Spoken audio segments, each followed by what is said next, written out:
श्री स्वामी समर्थ।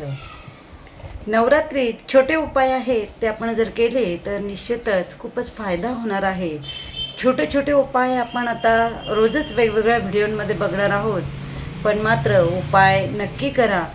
जे उपाय मी स्वतः केले आहे आणि ज्याचा मला फारच फायदा झाला आहे, माझ्या जवळच्या लोकांना त्याचा फायदा झाला आहे, तर आपण स्वतः सुद्धा हे उपाय करून जर त्याचा फायदा आपल्याला होत असेल तर नक्कीच जी व्हिडिओ मी बनवते आहे त्याचे मला फळ मिळणार आहे असं आपण म्हणू शकतो।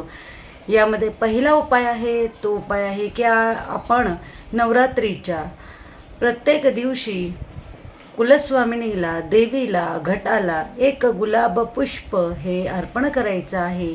गुलाब पुष्प देवीला अतिशय प्रिय आहे आणि आपल्या आयुष्यात अचानक येणारे संकट हे जर आपल्याला घालवायचे असेल, कमी करायचे असेल, तर आपण एक नियमित गुलाब हे देवीला वाहा आणि मनातील इच्छा सांगा, संकटे दूर होऊ दे ही प्रार्थना करा।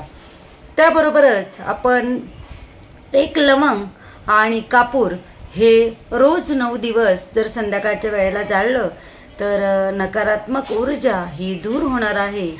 म्हणून थोडा कापूर घ्या, त्यावर 2 लवंगा टाका आणि ते जाळा, त्याचा निश्चित फायदा होईल। त्याचबरोबर आपण जर नवरात्रीच्या पहिल्या दिवसापासून आपण रोज एक लवंग आपण लाल कपड्यामध्ये ठेवायची आहे।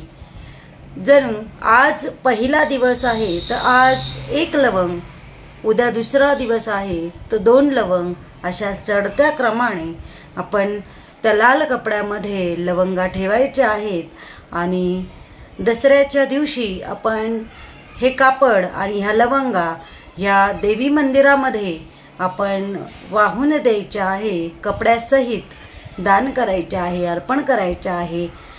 त्यामुळे आपल्याला मनशांती मिळणार आहे, कामामध्ये यश मिळणार आहे। उपाय छोटे आहे, नक्की करा। डॉक्टर नेहा जोशी, दत्त अनगा।